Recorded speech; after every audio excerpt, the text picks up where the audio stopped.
First at 5. From the University of Florida's College of Journalism and Communications, you're watching WUFT News. Welcome to WUFT News First at 5. I'm Meg Porterfield. And I'm Richard Mason. Thank you for joining us. The first tropical storm of the hurricane season is brewing in the Gulf. Tropical storm warnings have already been issued across southern Florida and the Keys. In Key West, the surf's up as thunderstorms roll through the region. This is the same storm system that battered Mexico and is now headed toward Florida. The National Hurricane Center expects it to strengthen to Tropical Storm Alex later today. The forecast path takes it over southern Florida through Saturday night. You know, Richard, I wonder if we're going to be getting any of that bad weather here. I hope not, but I'm sure UFT's Julia Haley will be able to tell us. Julia. Yeah, currently tracking potential tropical cyclone 1 here in the Gulf. Currently expecting that to move just toward South Florida and away from South Florida as well. But here in Gainesville, seeing those clear blue skies outside, that sun peeking through as well, 84 degrees, but feels like 88 degrees outside, just a little bit warmer than what you're currently seeing. Temperatures right now sitting in the lower 90s, 90 for Gainesville, Stark, Lake City, and High Springs, 88 for Palatka, 87 St. Augustine, and 89 for Jacksonville. A very warm day outside. And for this evening, expect that chance for showers sitting in the mid-80s, but dropping into the 70s overnight and into the morning. Those chances for showers dissipating by the morning as well. Back to you. Thanks, Julia. Well, Governor Ron DeSantis vetoed $3 billion before signing off on a record $110 billion state budget. Some of those cuts will impact the Gainesville area. Governor Ron DeSantis cut some major projects linked to the University of Florida. IFAS lost nearly $2 million for West Florida research and extension student dorms. $30 million approved for a new music building will have to wait. And the Forensic Interview Center will not receive its requested $250,000. The City of Gainesville's Community Resource Paramedic Program lost $260,000. $1 million for the Ichetucknee Springs State Park was vetoed. The Fort King Museum in Ocala lost $700,000 in funding, and Paynes Prairie State Park was denied $1 million for a bald eagle statue. The Family Support Services of North Florida will miss out on over $1 million in funding. In lots of places in Florida, the roads are riddled with potholes. Last year in Fort Myers, a man planted a banana tree in one pothole as a warning and a call to action. We found a woman in High Springs who knows just how he feels. WFT's Brenna DeLong shows us the situation there. Driving down many roads in High Springs, you might be in for a bumpy ride. Potholes of all shapes and sizes can be found when veering off U.S. Highway 441. The rugged terrain is something resident Lisa Cruz knows all too well. It's horrible. I mean, if you go down any road, you're going to find a bunch of potholes, and they just do a temporary fix like this. She's referring to city workers who patch up the roads by filling the holes with loose gravel. This only fixes the problem for a short time. A lot of the roads follow the contours of the hills, so at the bottom of a dip, you're gonna get flooding. Cruz took this picture to show how bad it gets. The flowing water causes patched holes to chip, crack, and crumble. The potholes create a risk for vehicle damage and other safety issues. A little girl was riding her bike, and she hit a pothole, and she fell, and people like to fly down these roads. Luckily, nobody was flying down the road at the time, and she could have got hit. Residents drive cautiously down many roads in High Springs due to potholes like this one. Cruz says she and other residents are trying to get the city's attention. Commissioner Ross Ambrose says the city acknowledges that potholes are an issue. Now High Springs is undergoing a road survey to really prioritize a lot of the needs, and they're more than we can immediately address. So we're going to have to be working on a plan on how we can strategically make an impact on that. He says it won't be a quick fix, as funding also plays a crucial role. Brenna DeLong, WUFT News. So Commissioner Ambrose says the city has a new utilities director who he hopes will be more proactive with pothole maintenance.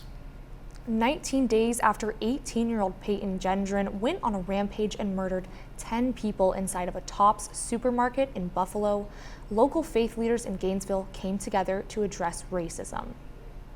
Thursday, the Alachua County Faith Leaders Alliance gathered at a city hall to bring awareness to racism in the United States. The group walked to the lynching memorial marker in downtown Gainesville, where they honored the Buffalo shooting victims with a candlelight vigil. From there, guests were urged to do their part in creating a change and took a pledge to commit themselves to the journey of anti-racism. Not everyone's voice is being heard in this country. And for us, getting the vote out, as a Unitarian Universalist, getting people's voice heard, getting that vote out, getting people to the polls, that's how we get heard. The leaders will also attend the We Wear Orange gathering today at Porter's Community Center. Such a beautiful vigil for such a horrific tragedy. Absolutely, Richard. Well, coming up on WUFT, we'll have some more positive news for you. When we come back, a police officer saves a week-old child from choking. Stay with us.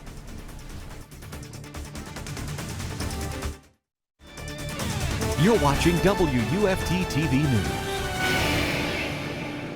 All right, turning to tech news, Twitter is rolling out a big new feature. WFT's Jacob Sadesi has that and more. Welcome to WUFT's Tech Tomorrow. I'm your host, Jacob Sadesi. Twitter is slowly releasing a highly anticipated feature to more users. It's called Twitter Circle, and it allows users to select a group of close friends on the app to share select tweets with privately. This is similar to the Close Friends feature on Instagram and Private Stories on Snapchat. It launched for a small group earlier this month, but Android Police reports Twitter is making the feature available to more users now. Twitter is my personal favorite platform, and I really can't wait till I get this feature. You can follow me on Twitter at Jacob Sadesi. No promises I add you to my circle, but next week I'll definitely be tweeting about the biggest event in tech of the year. That's right, I'm talking about Apple's WWDC press conference. The event is being broadcast live at 1 p.m. next Monday, June 6th. Apple is expected to announce what's in the new software updates coming out this fall for the iPhone, Mac, and more. We don't know for sure what they'll look like just yet, but Bloomberg analyst Mark Gurman predicts some new social features will be added to the Messages app. If you want to see what your iPhone will be able to do in the fall, tune in next week for a special segment where I break down all the biggest announcements from the show. For WUFT's Tech Tomorrow, I'm Jacob Sadesi. See you next time. Authorities in South Florida have identified the victim in a decades-old cold case. The remains of a teenage girl were discovered in Palm Beach County in 1974, but never identified.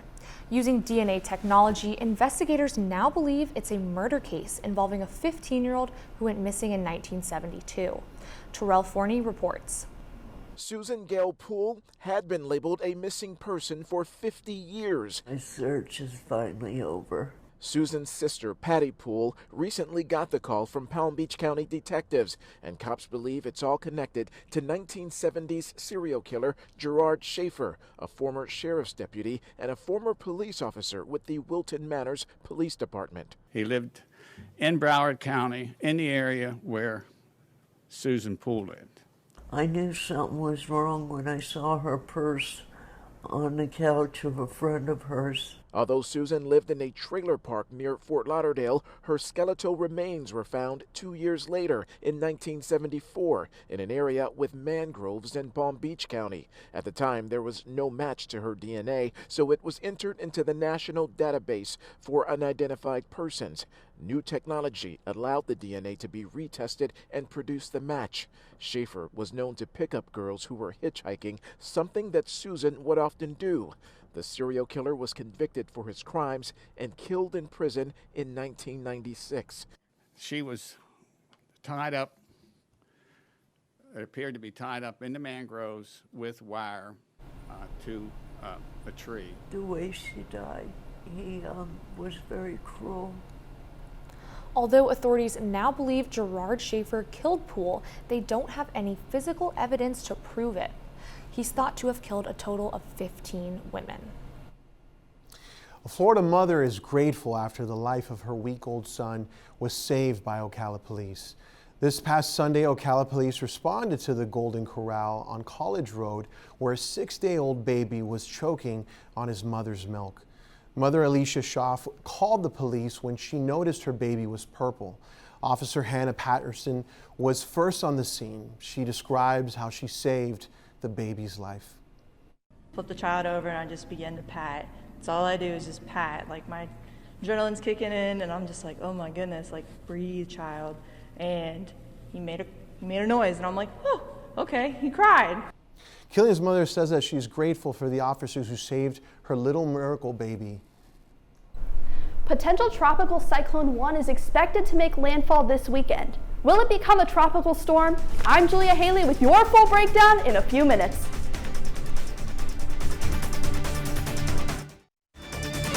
You're watching WUFT TV News.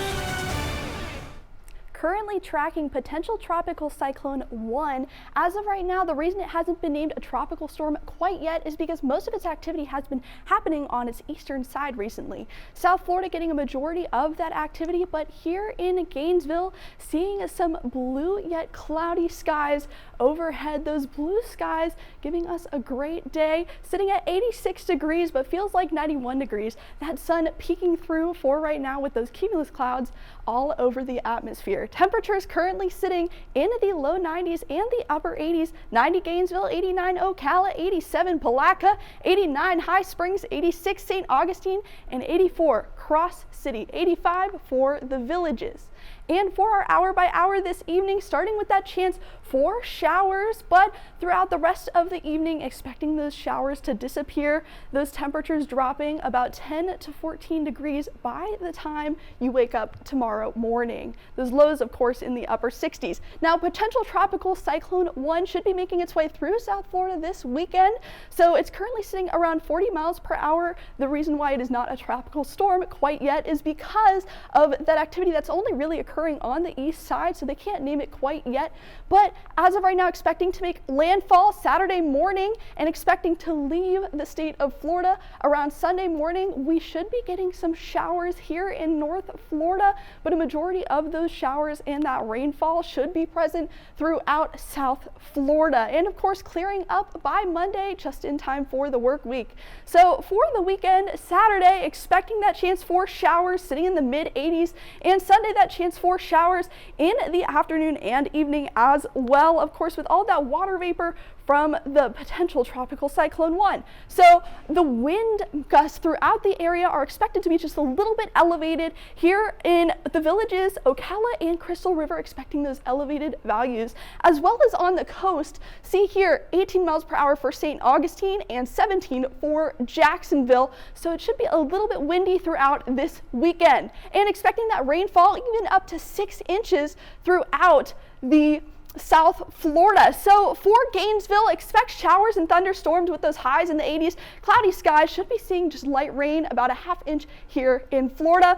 Expecting about some muggy weather and some sweltering weather overall, but by the time our work week hits, expect that rain to clear up and those temperatures to rise just a little bit into the mid 90s. Back to you. Thanks, Julia. Well, Gator basketball is once again hosting regional play. The Gators look to capitalize on their momentum from the SEC tournament. Don't go away, sports is next.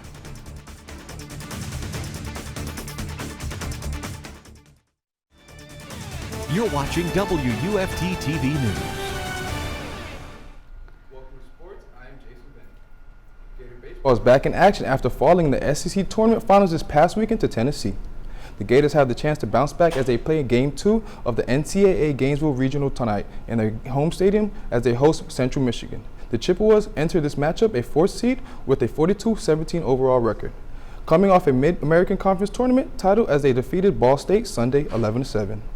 Gators head coach O'Sullivan had this to say. You know, I actually thought about it briefly on Monday. I just don't think we're in a spot. After watching Central Michigan, they're certainly capable. They're throwing their number one. They went on a run last year in the Notre Dame Regional.